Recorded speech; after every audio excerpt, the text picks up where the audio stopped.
Magandang araw po mga ka-TH, mga ka-farmer. Nandito tayo ngayon sa bahay. So, wala akong masabi sa buhay, kundi ipagmalaki sa inyo na ang Diyos binibigyan niya lahat ng mga bagay. Subalit ay hindi talaga ito yung buhay natin, sapagkat iiwan natin lahat ng mga bagay na to. So doon tayo sa realidad ng spiritual. Itong mga bagay na ito, bahay, kotse, etc., ay lilisanin natin itong mga bagay na ito.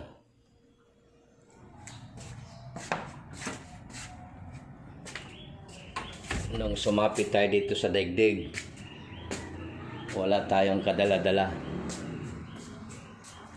ni isang piraso.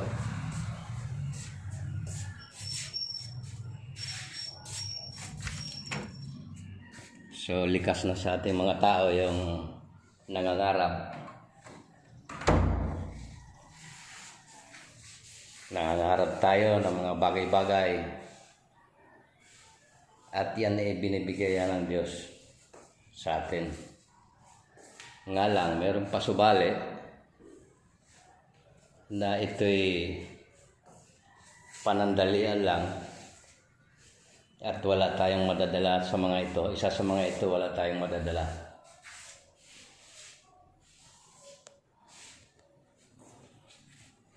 Doon sa iba na mga ka-TH na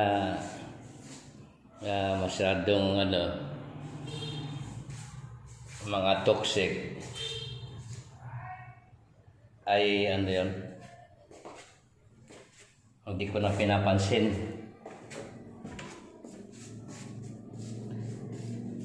Kasi toxic nga eh. So ito,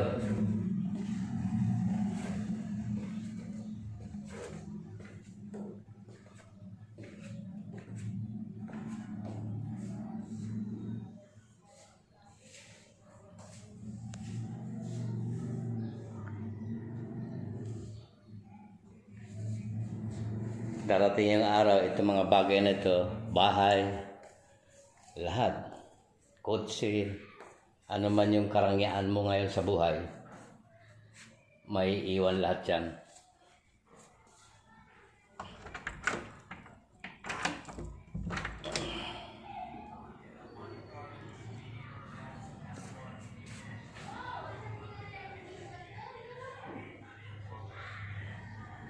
Si Tatang po hindi sukat akalain na makamit niya itong mga bagay na ito.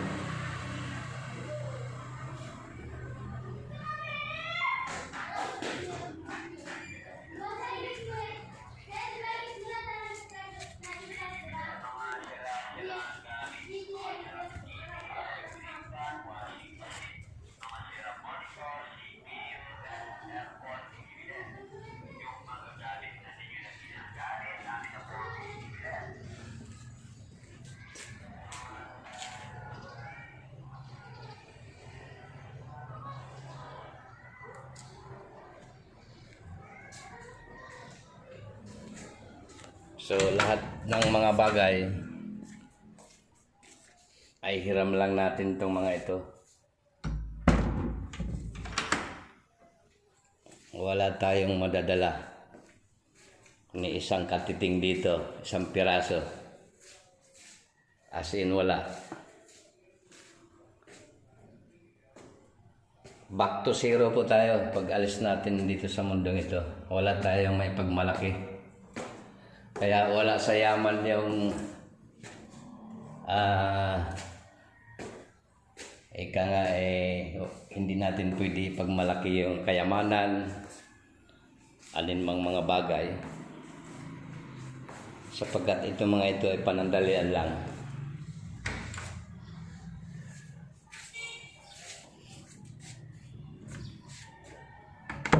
Minsan sa pag-iikot ko, mayroong mga mansion,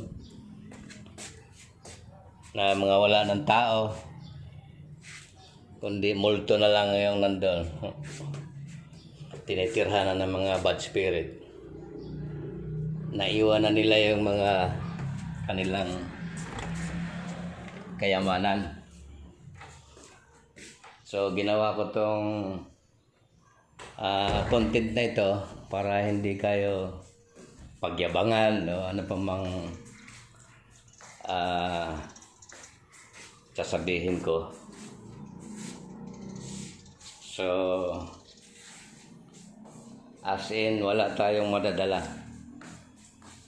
sa huli ng ating buhay, kundi yung madadala natin ay yung ating ginawang mabuti sa ating kapwa-tao. Yun po ang hindi mabubura. Dadalhin natin yun hanggang doon sa kabilang buhay. Pero ito mga bagay dito,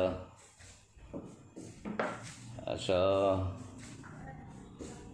meron tayong kotse dyan, meron tayong truck, meron isang multi-cab dyan na pang-deliver. So ayan po.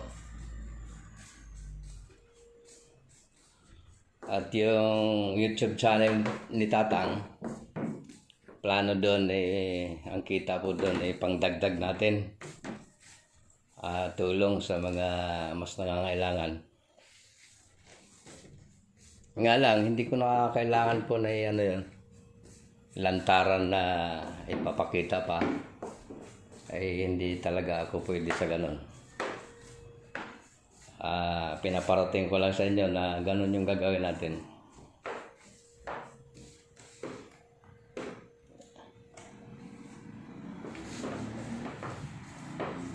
So nandito ako ngayon, araw ng Sabado, nagpapahinga. Yung aking may bahay nandun, nagsumamba siya sa church. Mamaya sunduin ko.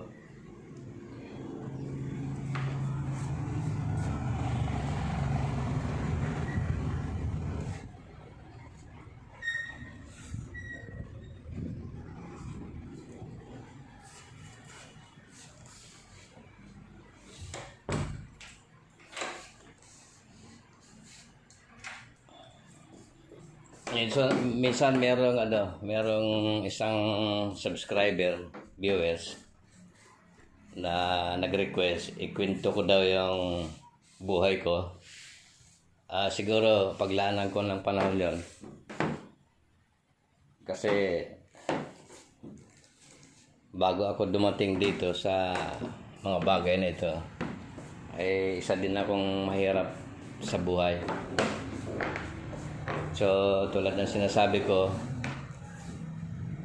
may iba't ibang paraan ng Diyos para ibigay sa iyo yung mga bagay. So yun po, dito sa content ko na to, dinidiin ko dito na yung mga bagay na ito ay hiram lang natin, pawang hiram. Darating ang panahon, ito'y maluluma at maluluma hanggat sa kagaya ng ibang building, gigibain, palitan ulit ng panibago. Kasi may tamang tagal lang itong ganito, maluluma din ito hihina din. So ano mang kayamanan meron ka ngayon, marami kang ginto, pera, marami kang negosyo. Kumbaga, masasabi ko, maginhawa na sa buhay. Pero wag nating ipagmalaki ang mga bagay nito or ipagyabang. Kasi para sa akin, lahat tayo pantay-pantay yung pagtingin ng Diyos sa atin. Walang mahirap, walang mayaman. Ang mahirap pa nga sa mayaman, dakilang katotohanan na sinasabi ng Biblia na mahirap daw ang mayaman makapasok sa kaharian ng Diyos. Yan ang mabigat doon. Siguro marahil mayroong mga dahilan kung bakit sinabi niya yon. So sa mga katiits na nagpupunyagi, masasabi ko lang, palagi po nating unahin na hanapin ang Diyos.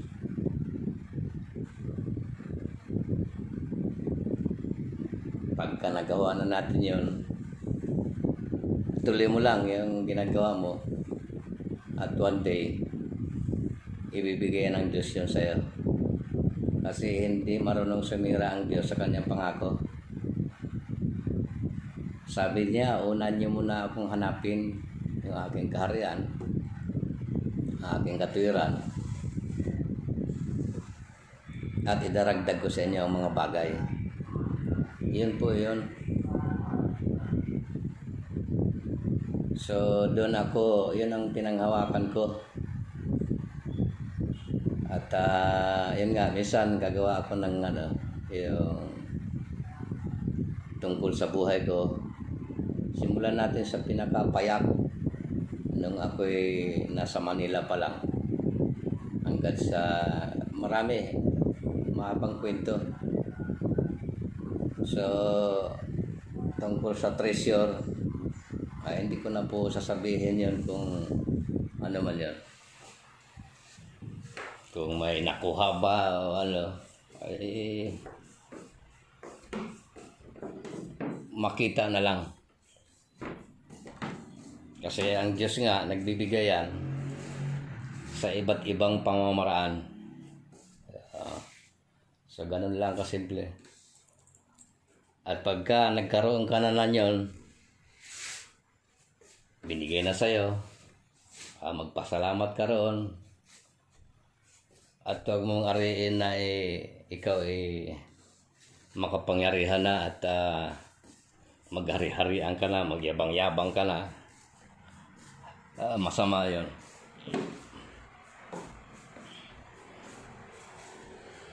Ganun lang po.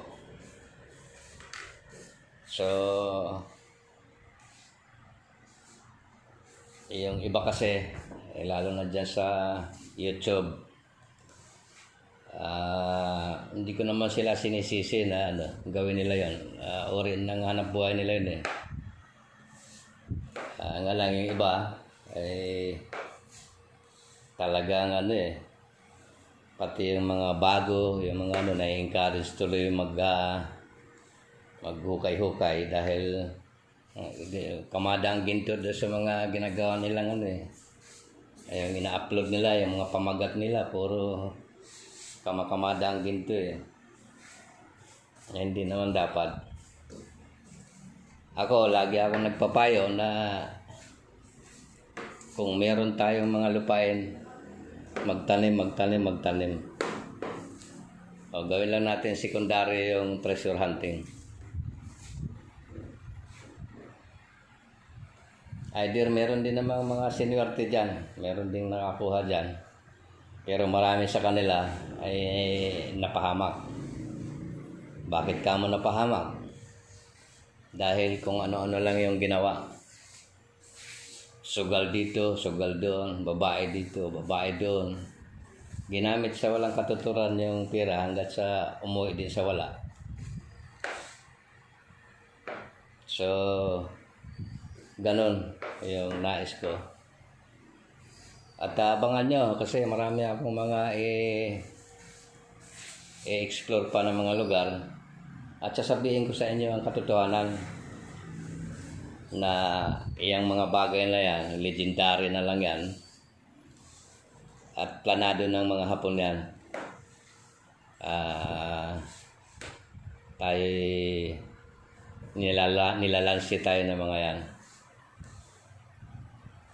Kasi buong Pilipinas yan, lahat ng ilog, lahat ng lugar, may mga marka, may mga marking, pero wala namang nakukuha. Yung operasyon ko dati, napakarami. Bukod pa yung galing ako sa grupo, ang gaganda ng mga marka. nauubusan sila ng millions. Saksi ako doon, wala namang nakuha. Yung mga bato ang naiwan, yung mga marka ng mga bato sa underground, yun ang naiwan sa kanila, na tago, naipon. Ayun. At ako, mayroon din ako niyan. Marami. Kaya nga, ayun.